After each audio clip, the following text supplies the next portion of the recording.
Malaysia just met with the Chinese president, and what's important is this comes a few days after Malaysia refused to buy American warships and they bought Turkish warships instead. Something worth knowing, this is actually the Chinese president Xi Jinping's first time visiting Malaysia since 2013, because in that time Malaysia started to get much closer with the West. Although it seems like China is being quite smart and they're jumping on this specific opportunity. If you don't know, the US recently placed 24% tariffs onto Malaysia, and the US is Malaysia's second largest trading partner.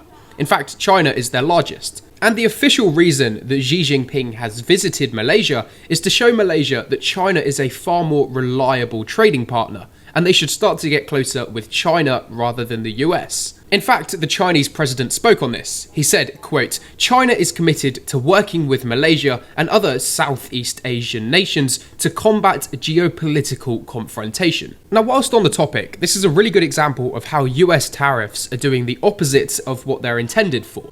Rather than these tariffs forcing these countries closer to the US so that the tariffs don't affect them anymore, these countries are actually moving closer to countries with no tariffs, like China, for example. So the US is kind of being isolated by placing tariffs onto all of these countries. But anyways, you can leave me a follow for some more global news like this.